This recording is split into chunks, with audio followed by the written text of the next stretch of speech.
Egypt has the largest overall education system in the Middle East and North Africa, and it has grown rapidly since the early 1990s. In recent years, the government of Egypt has accorded even greater priority in improving the education system. According to the Human Development Index, Egypt is ranked 123 in the HDI, and 7 in the lowest 10 HDI countries in the Middle East and Northern Africa, in 2009. With the help of the World Bank and other multilateral organizations, Egypt aims to increase access in early childhood to care and education and the inclusion of ICT at all levels of education, especially at the tertiary level. The government is responsible for offering free education at all levels. The current overall expenditure on education is about 12.6% as of 2007. Investment in education as a percentage of GDP rose to 4.8 in 2005, but then fell to 3.7 in 2007.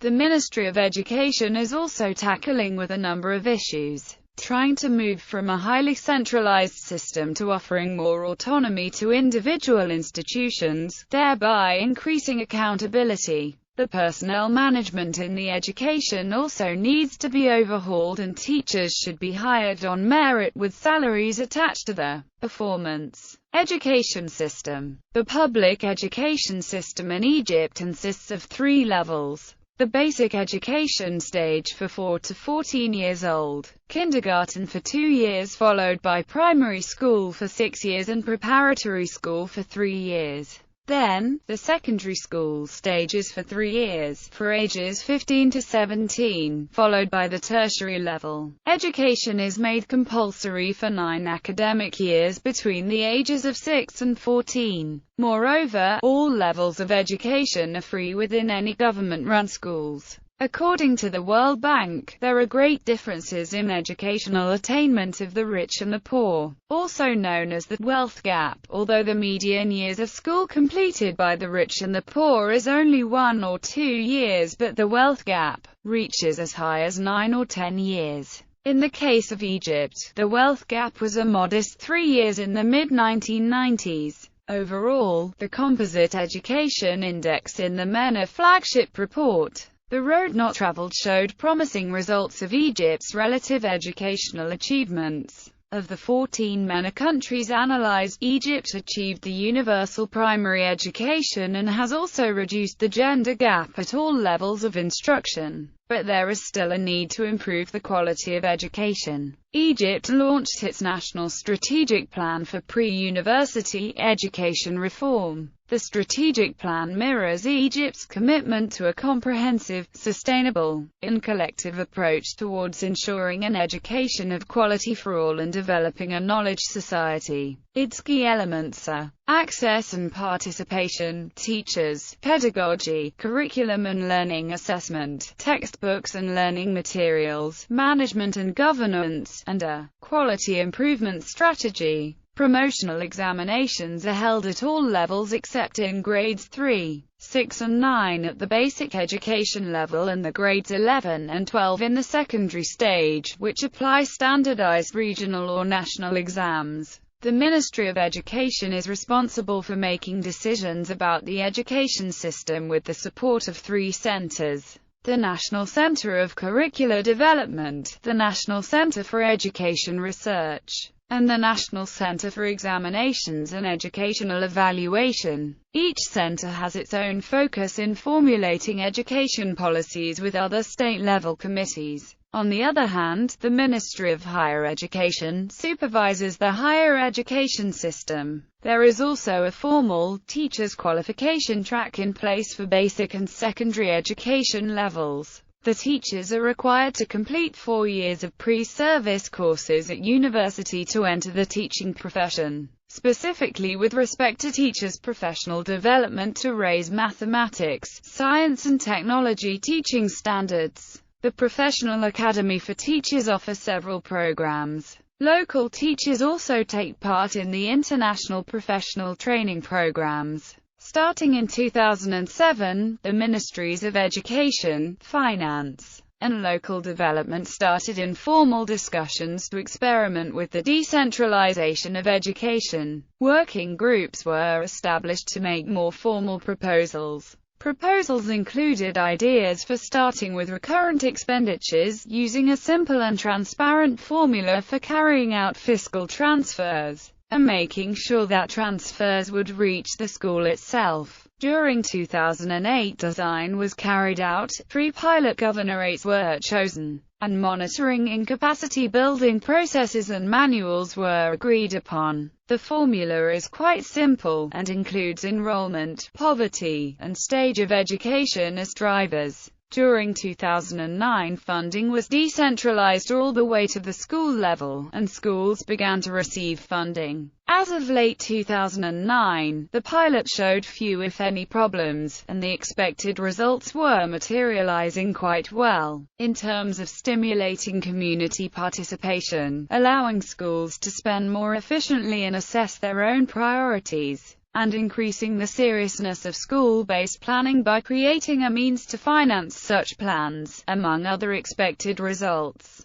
An informal assessment of the pilot revealed that the funding formula money precipitated an increase in community donations. The survey results show that the ratio of the median values of community donations of the pilot year to the previous year was 2.20. Parallel to these efforts in the education sector, other sectors in Egypt are planning to decentralize decision-making and spending. Now nationwide, in a phased approach, education plans to be one of the lead sectors in this process. In addition to administrative and financial decentralization, there is an increasing emphasis on involving elected local popular councils in the horizontal oversight of expenditure and planning across the decentralizing sectors, and as they come on stream in the decentralization process. Within the education sector, as of late 2009, plans are being made to decentralize certain lines of funding and planning for capital equipment and infrastructure, in all governorates, all the way to school level in the case of smaller units of capital equipment,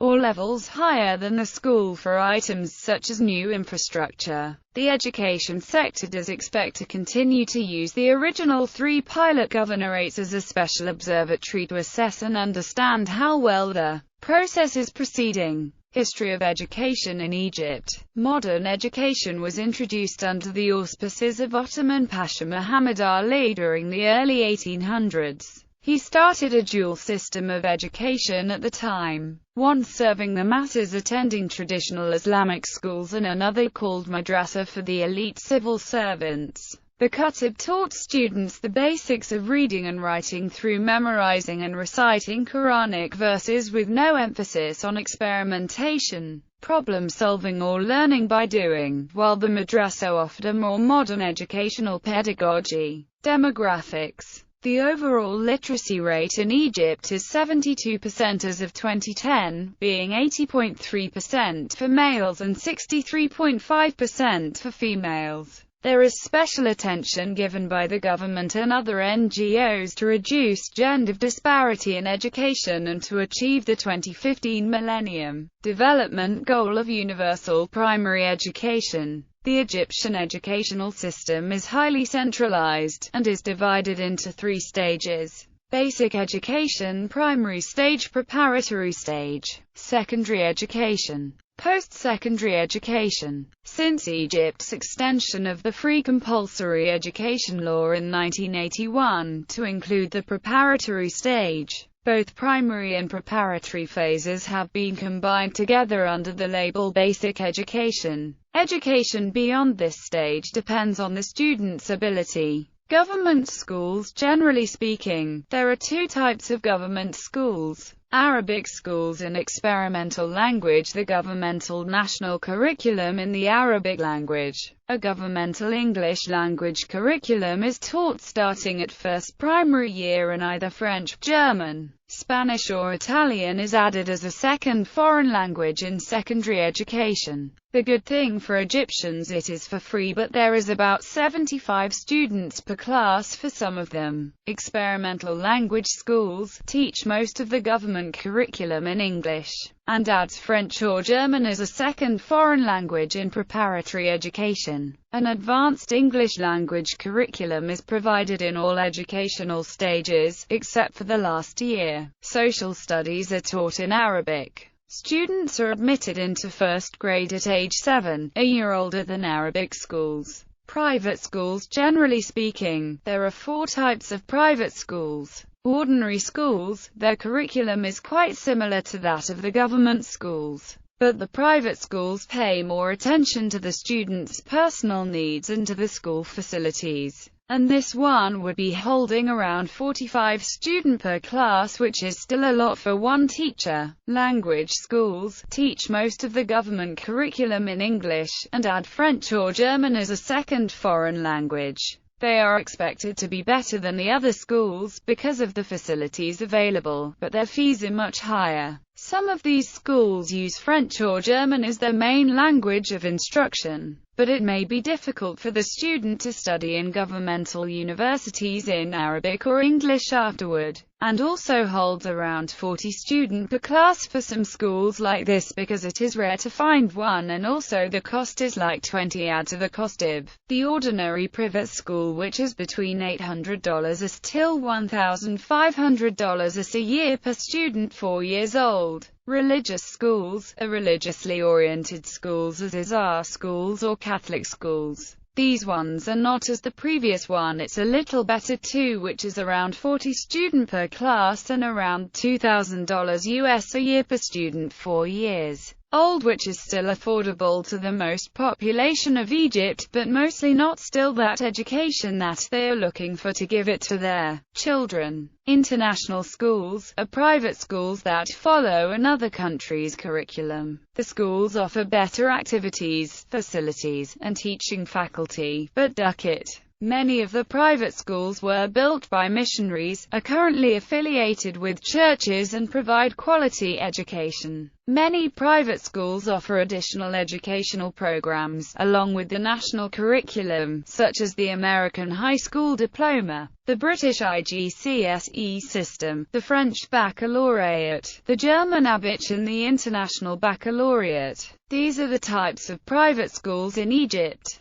Basic education. The basic education consists of pre-primary, primary and preparatory levels of education. In Egypt, the Ministry of Education coordinates the preschool education. In 1999-2000, the total enrollment rate of pre-primary students was 16%, and that increased to 24% in 2009. Irrespective of private or state-run, all preschool institutions come under Ministry of Education. It is the ministry's duty to select and distribute textbooks. According to the ministry's guidelines, the maximum size of a preschool should not exceed more than 45 students. Ministry of Education is also getting support from the international agencies, such as the World Bank, to enhance the early childhood education system by increasing access to schools, improving quality of education and building capacity of teachers at the primary level. Students could attend private, religious or government schools.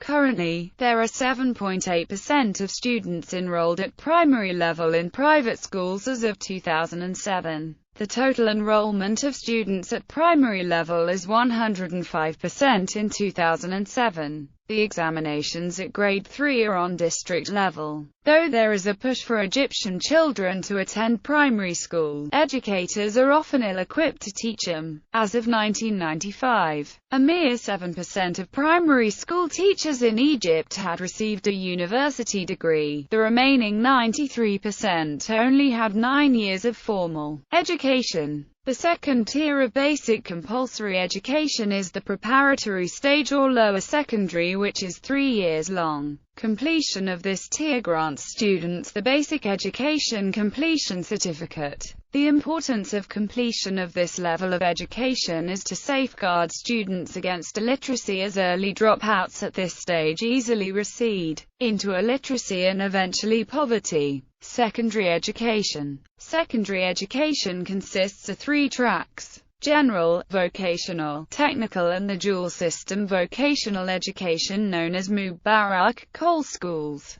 The general secondary stage includes 3 years of education, whereas the secondary vocational track could be for 3 to 5 years. To enter the secondary level, the students must pass a national exam which is given at end of the secondary stage. As of year 2004, the 77.3% of students completing preparatory stage are estimated to be enrolled in secondary education. At this level, students have formative and summative assessments during the first year and the average of the end-of-year national standardized exams for year 2 and 3 qualifies the students to take the Certificate of General Secondary Education Thanawi Rama, which is one of the requirements for admission into the universities. So far efforts are underway with the support of multilateral organizations to make the general and vocational secondary system less rigid and provide equal opportunities to students of various wealth quintiles in the 2 tracks to opt for higher education. This is also being implemented by the World Bank-led Secondary Enhancement Project in Egypt. Secondary education consists of 3 different types: general, technical or vocational. Technical education, which is provided in 3-year and 5-year programs, includes schools in 3 different fields: industrial, commercial and agricultural. The UN and other multilateral organizations are working towards improving the technical and vocational training system in Egypt. It is recommended to the Ministry of Education to introduce broad vocational skills in the curricula of general secondary schools. In this way, students will be able to gain certification in practical skills needed in the job market. The Ministry of Education controls pre-tertiary, school-based programs that can start after grade 6 and that enroll the largest number of students in TVET, over 2 million students. The Ministry of Higher Education controls the middle technical institutes. These draw their enrollments from most general secondary schools or technical schools and have much smaller enrollment numbers. Graduates of the most vocational programs can enter vocational training centers. From the 2004 data, it is estimated that 30% of the secondary students have opted for the vocational track. Government of Egypt has undertaken some promising initiatives to strengthen the management and reform of the TVET system. In 2006, the Industrial Training Council was created through ministerial decree with a mandate to improve coordination and direction of all training-related entities, projects and policies in the ministry. Its action is framed by the Global Technical Education Strategy. The focus on technical education and training aims at resolving the issue faced by most firms to employ skilled workforce. According to the enterprise surveys in 2007, 31% of the firms in Egypt identify labor skill level as the major constraint of doing business in the country. Al-Azhar System. Another system that runs in parallel with the public educational system is known as the Al-Azhar System. It consists of 6 years of primary stage, a 3-year preparatory stage and finally 3 years of secondary stage. The Ministry of Education reduced the number of secondary school years from 4 to 3 years in 1998. So as to align the Al-Azhar system with the general secondary education system. In this system as well, there are separate schools for girls and boys. Al-Azhar education system is supervised by the Supreme Council of the Al-Azhar Institution. The Azhar Institution itself is nominally independent from the Ministry of Education, but is ultimately under supervision by the Egyptian Prime Minister. Al-Azhar schools are named institutes, and include primary, preparatory, and secondary phases. All schools in all stages teach religious subjects and non-religious subjects, to a certain degree not as intensively as the state schools. The bulk of the curriculum, however, consists of religious subjects as described below. All the students are Muslims, and males and females are separated in the prep and secondary stages. Al-Azhar schools are all over the country, especially in rural areas. The graduates of Al-Azhar secondary schools are eligible to continue their studies at the Al-Azhar University. As of 2007 and 2008, there are 8,272 Al-Azhar schools in Egypt. In the early 2000s, Al-Azhar schools accounted for less than 4% of the total enrollment. The graduates of this system are then automatically accepted into Al-Azhar University. In 2007, the pre-university enrollment in Al-Azhar institutes is about 1,906,290 students.